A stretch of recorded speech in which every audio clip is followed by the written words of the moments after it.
We're here to discuss averting a global food crisis. So I'm going to be a little bit controversial to begin. It's just day 2 of Davos, and I'm already convinced we are already in a global food crisis. Just consider some facts. Global food, land, and ocean systems represent industries worth $10 trillion. That's more than 12% of global GDP. It's also a staggering 40% of all jobs. And the cost to the climate of these industries is devastating. They're responsible for almost 80% of tropical deforestation and 1/3 of global greenhouse emissions. All that effort and all that environmental cost, and yet we waste as much as 1/3 of the world's food supply every year. That has to stop.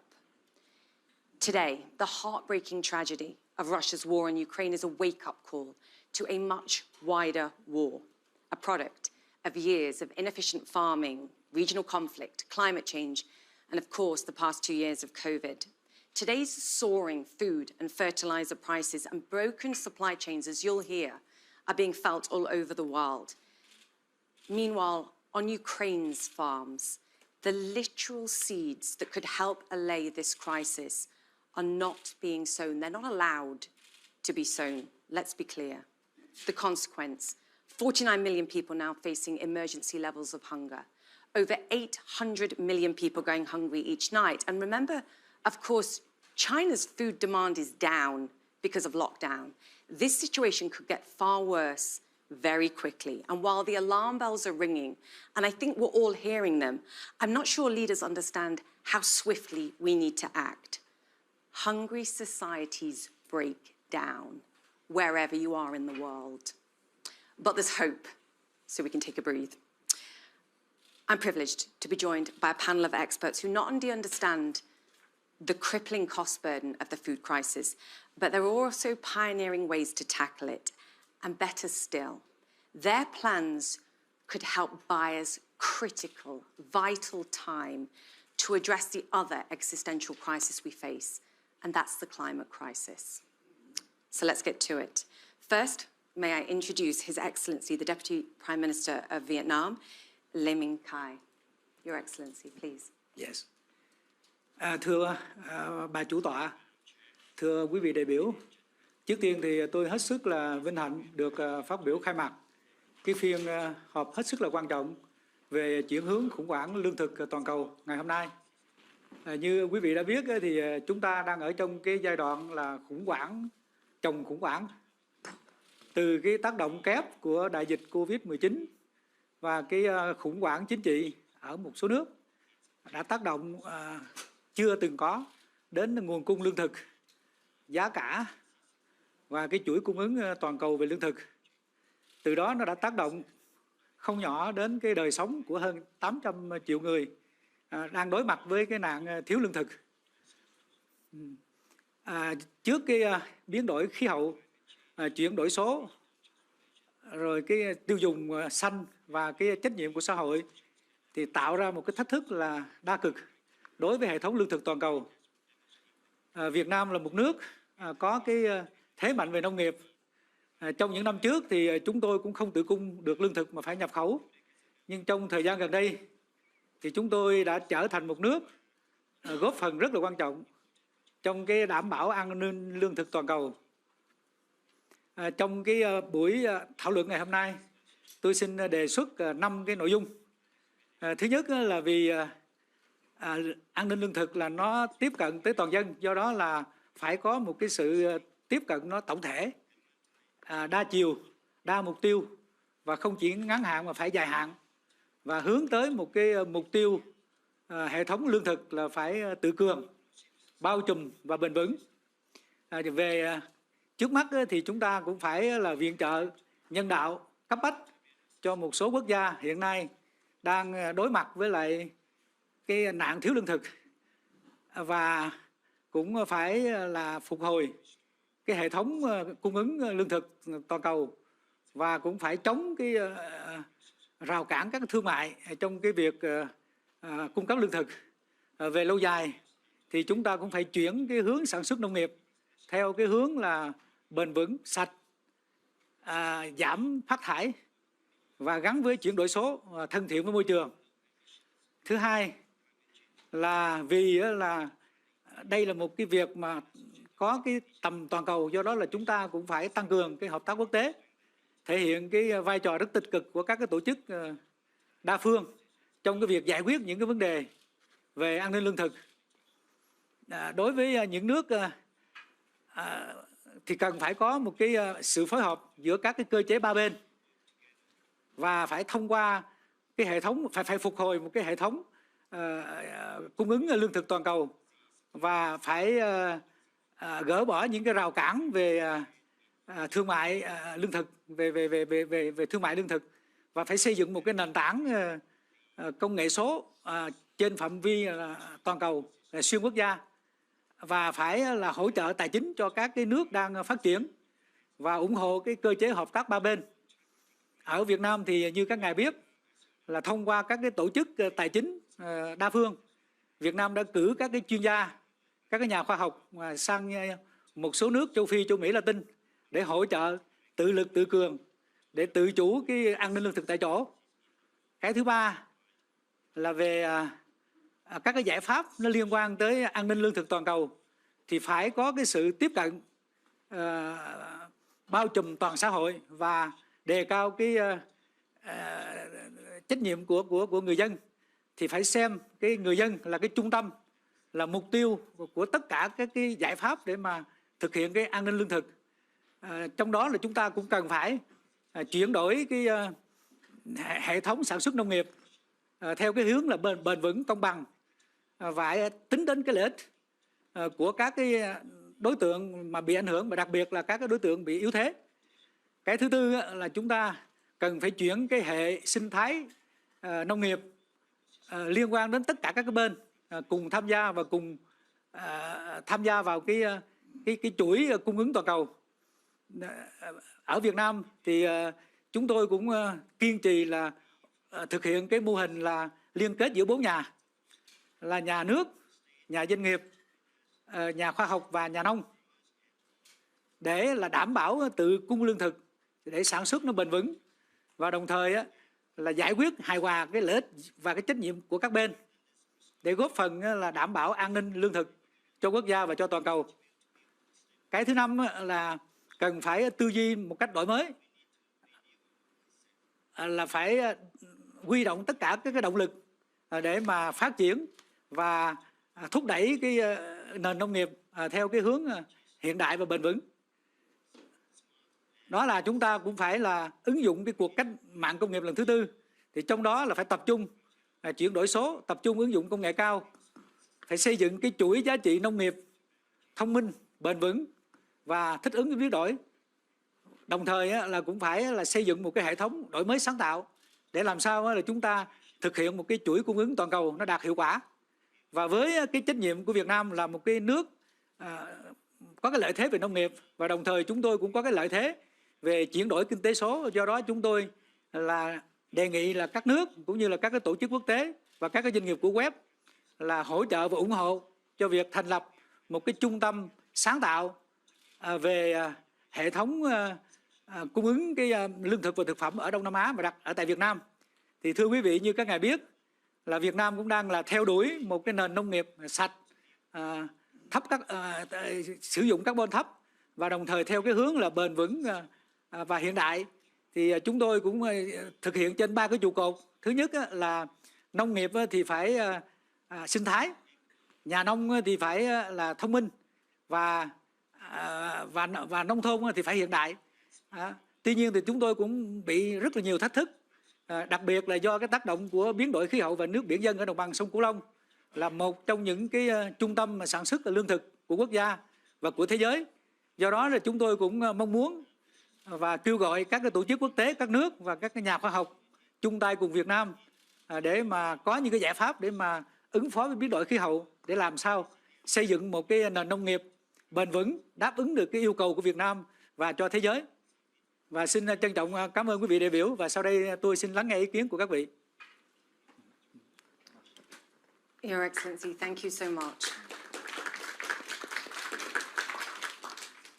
you need to understand your destination to plot a course there. And I loved your point about needing a short-term plan of action here and a longer-term plan. And we're going to talk about both on the panel today. Let me introduce our panelists. His Excellency, Philip Pango, the Vice President of Tanzania. Her Excellency, Miriam Al-Mahiri, the Minister of Climate Change and Environment for the UAE. David Beasley, Executive Director for the World Food Programme.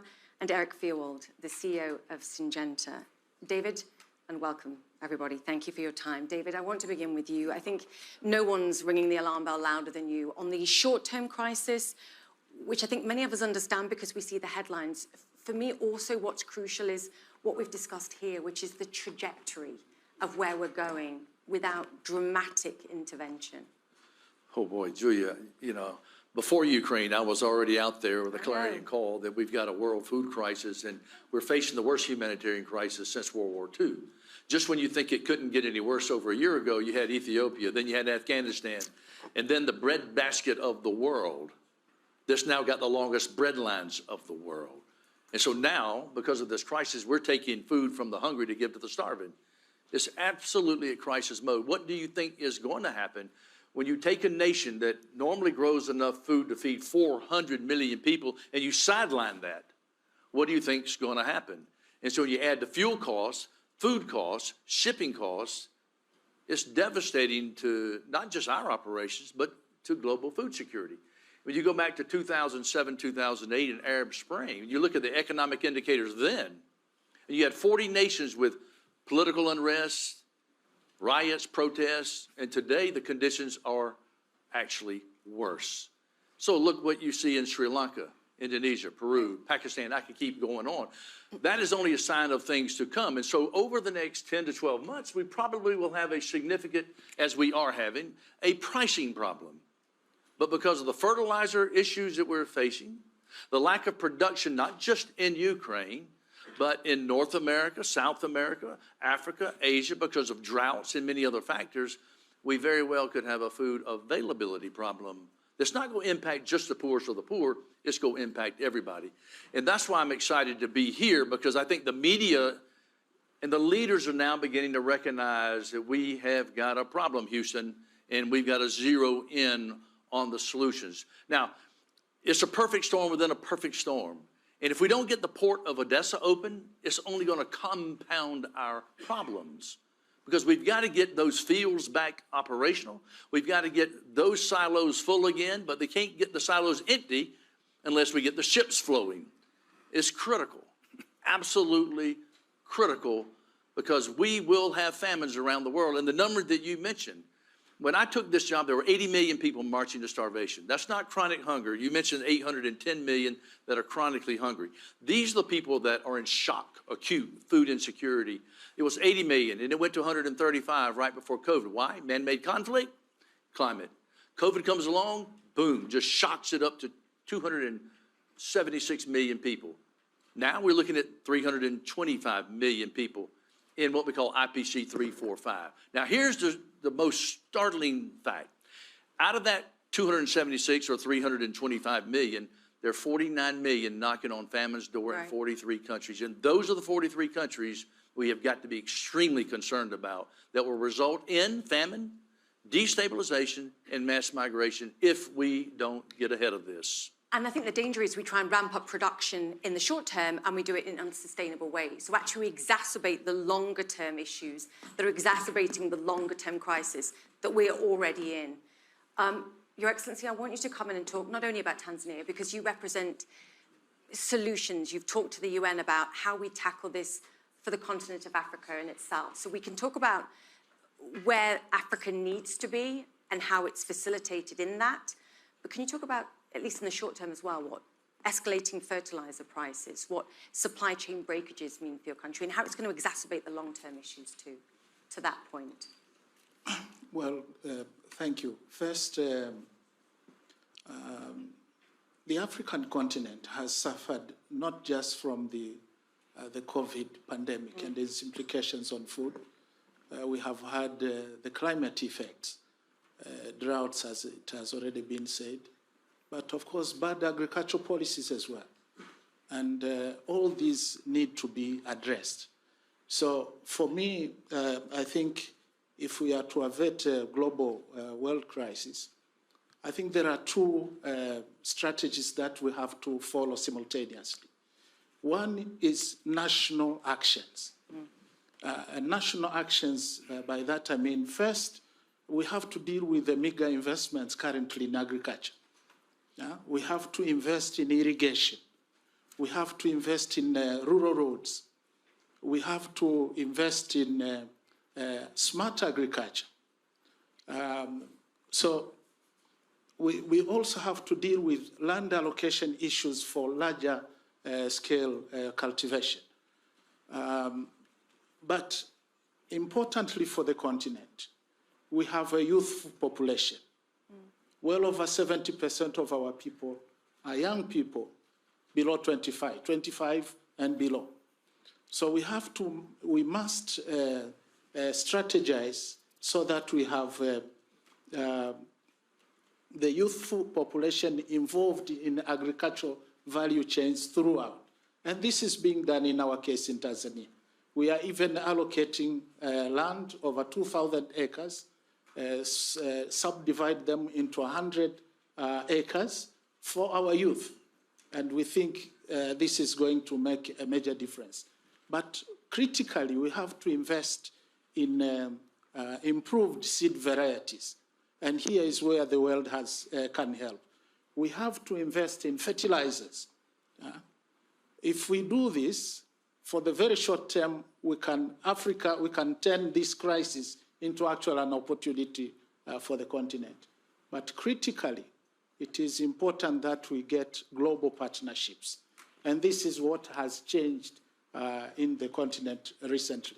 So IFAD, the World Bank, Syngenta, private sector, all these are coming in with solutions that quickly turn the crisis into an opportunity. Eric, I'm going to come to you and wait for it. But it's tough to invest in fertilizers, at least in the short term, when the prices are soaring. I mean, in fact, governments make tough decisions, in fact, to go the opposite way with a critical, devastating impact on crop yield that already struggles. Miriam, the key word for me that kept coming out there, and I was trying to count and then I lost count, was invest. Talk to me about the UAE, because you recognize for many reasons a country that has, less than 5% arable land, 80 to 90% food imports, and yet you're in a far better position. Admittedly, you have far more money than many other countries, but it does require a program. It also requires understanding the consequences of your policy decisions, not just implementing broad policies, and we'll come to that. Talk to me about your view here and what you see. Thank you so much, Julia. It's lovely to be here amongst friends, so many familiar faces. And I was just actually saying to David, every time we see each other, there's another C on top of us, right? We've got climate, conflict, COVID, crisis. We want it to stop because, as you all mentioned, the numbers are really going into a trajectory that we're not happy with. And so for me, there's a lot of things that I want to talk about. So on the innovation side, yes, absolutely. We need to look on the innovation side. It's really critical that we know where it is where we're going. And I think this is also something you want us to focus on. There was already a lot talked about, but I want to talk about us as also some countries who are in a better position and what our responsibilities are. One thing I say is let's keep markets open. The flow of food needs to keep flowing, because if food does not flow, we get famine, as David very well knows. He's always saying, you guys need to put me out of my job, but actually we're giving him more and more job to do. Another thing that I think we all need to think about, we're all here, and in a way, we're all somewhat to blame for where we are in some way or another. And so we have to really look at solutions and working together, partnerships. Something I was talking about in another session is let's try and eat less meat. This is something that I think would be a quick win for us to help in the situation we're in. Let's reduce food loss and food waste. It is so important that we all think about how we're living, because what we're doing as consumers plays a huge role. Yes, invest in innovation and technology. The UAE is doing that. We launched Food Tech Valley. That's already nearly complete in its first phase. We launched Food Tech Challenge, again, trying to get agri-technologists, innovators to come and innovate. Partnerships is really important. With Sadhguru, we had him just a few days ago in Save the Soil campaign, how important soil is to our food systems. I can only also urge countries in their NDCs, put more ambitious NDCs and put food systems in your NDCs. It's really, really important. Pippa Malmgren actually said something. She said, if we fix food systems, we fix world order. And I really believe in that. Another thing I had as well is, the coalitions with Aim for Climate is something we're spearheading with the United States of America. We have 170 people on board now, and all this is about creating kind of vehicles to get countries to commit, and also other countries who don't have the investments to say, you know what, we want to be on board, we want to learn from you, we want to use the science, what seeds should we be using, what methodologies should we be using. And this morning we signed with the World Economic Forum, the Mohammed bin Rashid Global Innovation or Initiatives signed with WEF to set up an ecosystem, a global ecosystem for food innovation hubs, as His Excellency also mentioned. So all these countries or all these initiatives are coming together to create that ecosystem so that investors and investments can flow into this to accelerate innovation enhancement. I mean, there's so much in there. I'll add one more thing. Fix food security, fix world order, inadvertently but directly tackle climate change. And I know that's going to be incredibly important to you in COP28, and we'll come back to that. Before I get to Eric, last but not least, I just want to ask the audience, who likes to eat organic food? Who purposely, and admittedly I'm talking to 0.01% here, but who likes organic food? Be honest, please. Participation, always welcome. Yeah, a lot of you, we like organic food. Tough audience, Eric, because you've been right out there and said, organic food's great, it's not the way to feed the world. You've also, as a company, come under severe fire. And it goes back to what I said at the beginning, there's a war in Ukraine, but there's a wider war going on. And when I look at what you're doing, I see you fighting a wider war, but that comes at a heavy cost for a business and for PR for that business. Talk to me about what you're doing and what you think we need to be tackling longer term too. So I think it's really important as we talk about solutions, right, to start with what is the problem and talk about we've got a major food security crisis globally, and we've got a major climate change crisis. Right. And the climate change crisis is part of the reason for the food crisis, in addition to conflict and other issues. So we've got these two major global issues that we have to tackle. Agriculture has to be part of the solution to climate change and has to tackle food security. So if we're going to go after these, we need many solutions, short-term, medium-term, and long-term. So I'm not trying to talk negative about organic or positive about organic. I'm talking about what do we need to do to meet outcome goals, to make sure there's enough food for everybody in the world, that agriculture is more productive, we can grow more food on less land. And if we can do that, and at the same time, the same practices, the same technologies that do that, help address and solve climate change. Take agriculture from 12% of greenhouse gases, ag food system from 1/3 to nature positive. How do we do both? And so I talk about things like regenerative agriculture practices, which food companies are increasingly talking about, governments are increasingly talking about, banks. How can we help farmers do things like don't till the soil, leave the carbon in the soil. Don't take away the stove or don't burn the stove or leave the carbon in the soil. Cover crops in the winter so that you don't have soil erosion. Puts more carbon in the soil. Rotate crops so that you have more nutrition going into the soil. These types of practices and the technologies that enable them are the solutions. Let's talk about solutions, not just preconceived notions about what they should be. What are the facts? What's the data? How are these things doing? We've worked with 1,600 demonstration farms with these types of practices and have seen dramatic yield increases after several years, 33% reduction in greenhouse gases, far less fertilizer and pesticides, and that's better for the soil, better for food security, and deals with climate change. I want to go back on your point there, though, because you know, it goes back to the point of policy and understanding where your destination is. I mean, you said it's not against organic or not, and it's great for your margins because you make better margins. The problem is the yields are lower. Yes. And if you look at the Green Deal in the EU, they're now mandating 25% organic. So a policymaker's coming up with bold ideas that sound really good, but actually come at the cost of perhaps famine in other parts of the world. That's the consequence of some policy decisions, like organic farming, for example. It's like we have to work out where we're going and then work backwards. Right, so we and our industry are encouraging the EU in the farm to fork strategy to have outcome goals. Right. To have goals around productivity, land productivity, agriculture productivity, and greenhouse gas reductions per unit of food production. Then that will unleash technologies and practices that make that happen. And if organic can be improved and achieve those goals, fantastic. What I see happening, the reality, because I talk to a lot of farmers and spend a lot of time on farms, is that if you take the best from organic, the rotation of crops, and the best from conventional, where you use limited, only where you need fertilizer and crop protection, but you also go beyond that with these other practices and technologies that enable them, you can dramatically increase the yields and you can drop the greenhouse gas emissions dramatically. Would you like to come in here and talk about what this would mean, this kind of science, this kind of specific targeting, this data analysis of understanding farming would mean for a continent like Africa, for example? Well, that's key.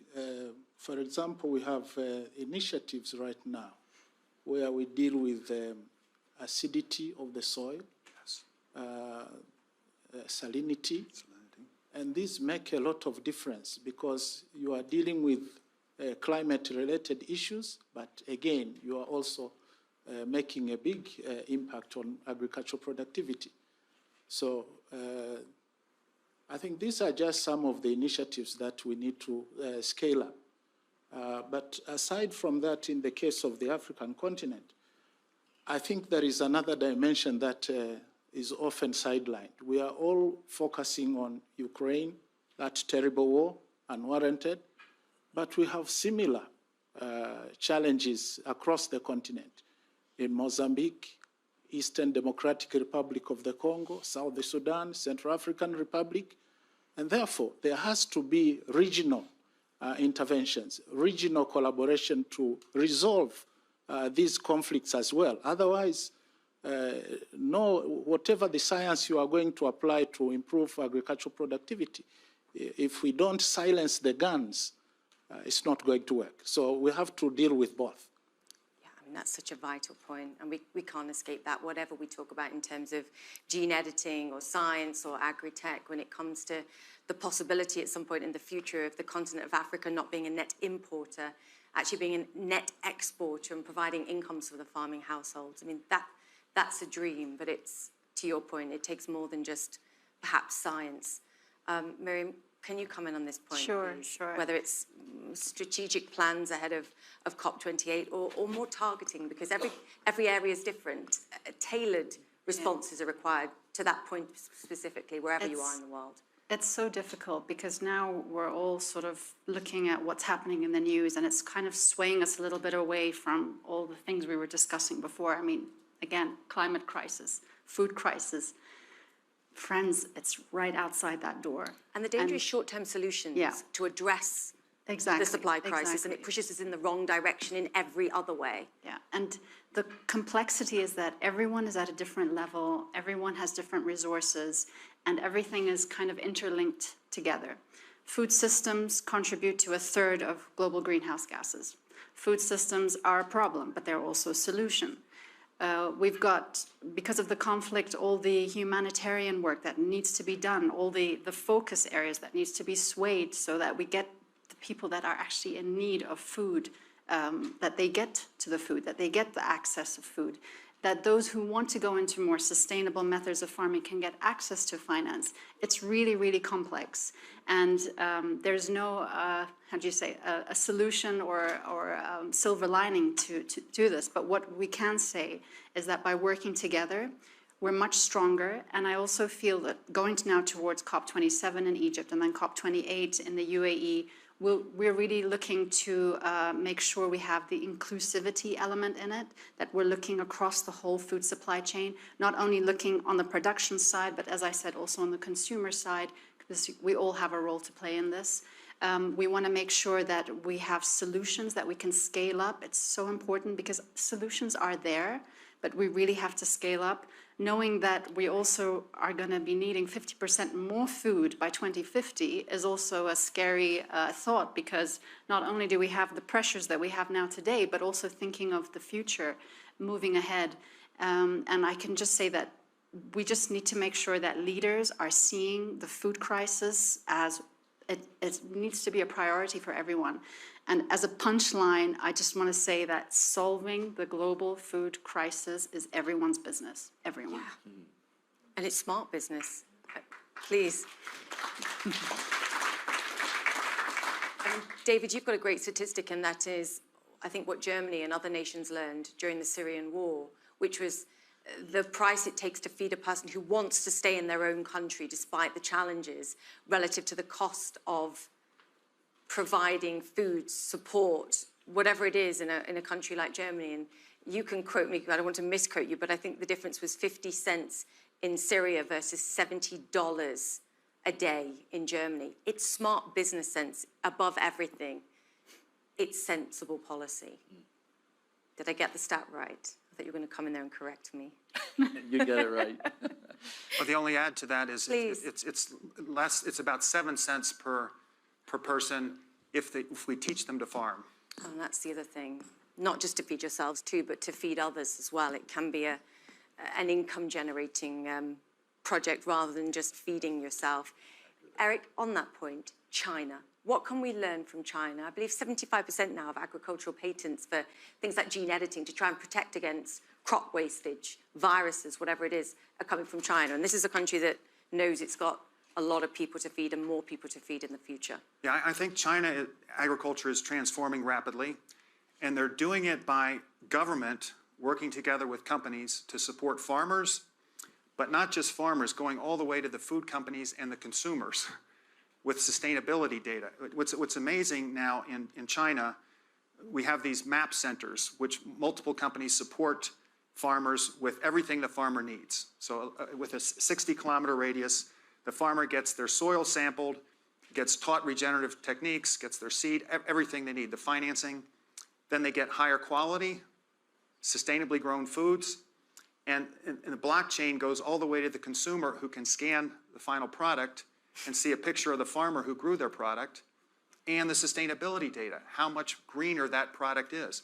And I think the learning for me there is government working together with industry to support not only farmers, but the whole value chain all the way to the consumer, and then consumers wanting sustainably grown healthy foods.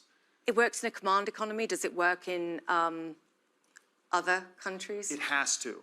Okay. So I took this role at Syngenta 6 years ago, and I would say we had no collaborations with any NGOs. And I would say I would spend maybe 2% of my time with other companies through the value chain.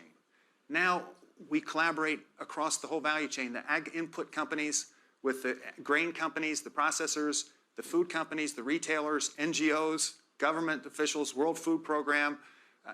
We're all in, we know that we're all in this together, and we have to collaborate. So the answer is yes, we have to do it. We have no choice. It's the only way we solve food crisis and climate crisis. You presented to the United Nations and said, look, we're ready.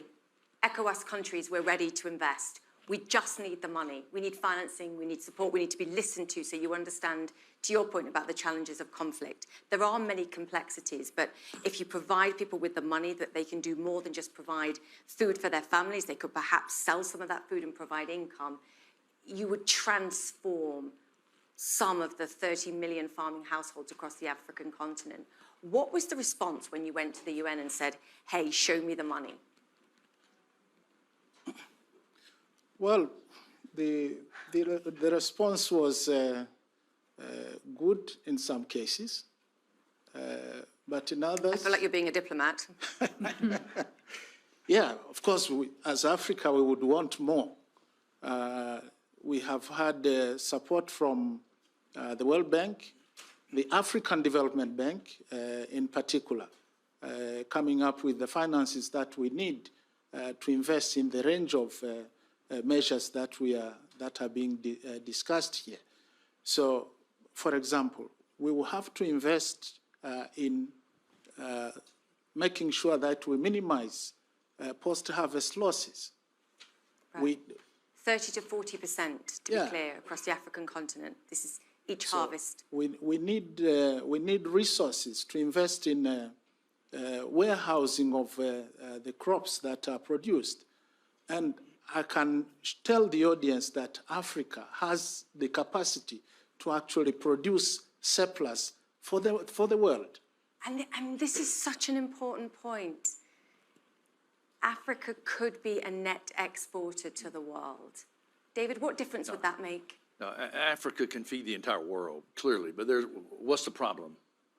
There's many. There's been a lot of money poured into Africa in the last 2, 3, 4 decades, and we're just not making the progress we need to make. And I think from the World Bank to IFIs and as well as donor nations have got to be more strategic and effective with how we move into nations that need to improve productivity, et cetera, from transparency, rule of law, and a list of many, many other things. I know we've changed how we do a lot of things in Africa. We no longer just bring food in Africa. We now buy a lot inside Africa, trying to stimulate local markets. We do now cash-based transfers, literally $2 billion inside Africa, and we're doing everything we can to teach. And I can tell you, for every beneficiary I've ever met, I've never met a beneficiary that wanted a handout. They want to be able to take care of their own families, their own villages, their own communities. And you want to talk about entrepreneurship? Talk to an African woman out there in the village. Oh, my gosh. It's unbelievable. I can show you video after video of me talking with like Biba and these other women, like Mr. Beasley. You came in here and you gave us a water well so that we can now fish ourselves. Yeah, and she said, I'm no longer feeding just my family. I'm now feeding the village, selling into the marketplace. We're buying clothes, we're buying medicines, and now I'm paying for my son's wedding. And she said it with such pride. She says, if I can get 5 more acres. I mean, that's the thinking, when the difference between handing out food and giving a tremendous way and opportunity. And so the donor nations have got to rethink, you got to give us the tools to scale up and achieve this success, because the entrepreneurial spirit is just as strong in Africa as it is in any developed nation around the world. Clearly, and I can tell you, the World Food Program will never end hunger. United Nations will never end hunger until the private sector is front and center and engaged with leaders around the world. You're never going to end poverty and hunger. Are you engaged enough as a business community? I know you are, but the business community? We have to be engaged more. I mean, we've got to solve this. But let me give you one example. So the World Food Program has put together something called the Farm to Market Alliance in East Africa.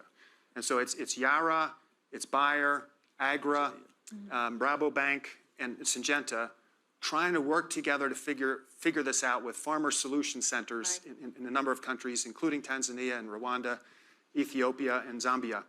And we're learning a lot, but we've got to do better. But the fact that we're coming together, what we've figured out what we need to do, though, is we're willing to come together and work together, but we have to connect to the demand downstream, and we have to get stronger government connections. Right. So all of that has to come together. So we need some examples of that happening and success, and then we'll get there. Okay, I'm energized. Miriam, 18 months. Yes. We'll come back very briefly at the end to the short term. But you have 18 months. We shouldn't be going to any COP without talking about food security, quite frankly, given, as we've said, the two things are inextricably linked. What's the game plan? Give me 5 bullets or however many you want to give me, but the pressure's on. Okay. Because we need to come out of COP28, COP27 fine too, but yes, you know, you're key for this. the same way as we did last year, like deals signing, agreements, the business community, supernatural bodies. We can make huge strides, but we need a game plan. Yeah, so- Give me the vision 18 months out. Okay, so COP26, most countries put out when they want to reach net zero, but it's quite far into the future. But it's only what, 9 harvests. So if I think about that in terms of food security, I'm already like jumping up and down in my seat. Sorry to interrupt. No problem. Okay. So what's really important is that we need to ensure that, first of all, as I said, innovation. Right. And a lot of initiatives have happened. And even just today, all the meetings I've had, there's so many new initiatives happening where people want to collaborate and really push forward the innovation.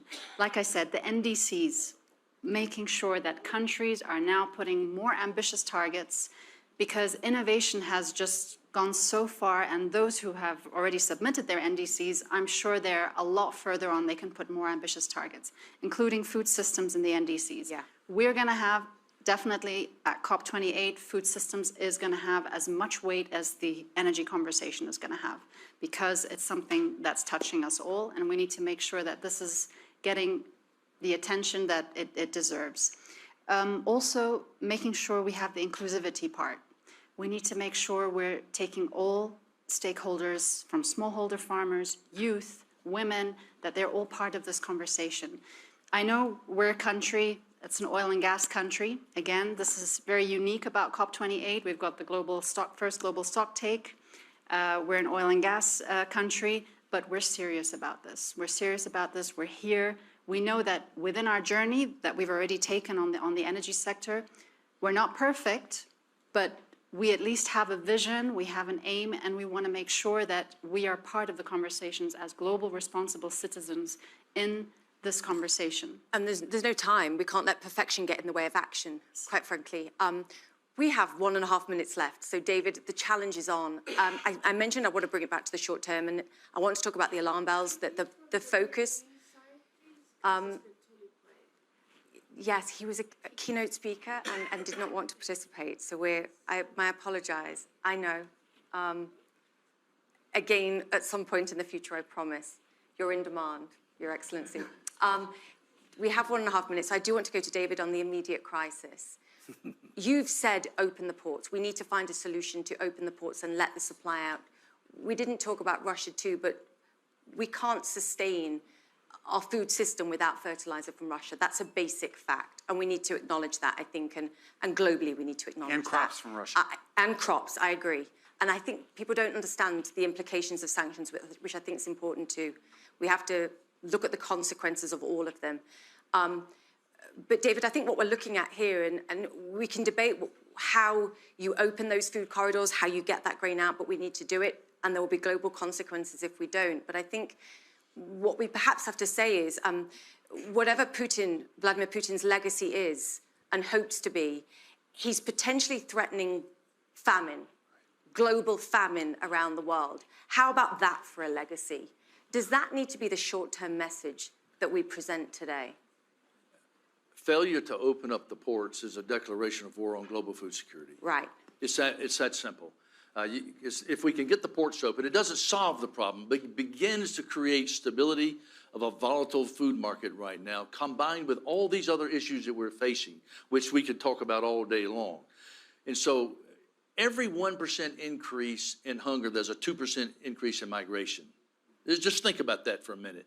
And we just gave some numbers. We've gone from 80 million to now 323 million people marching towards starvation. So it's doing the math. Break down to which countries?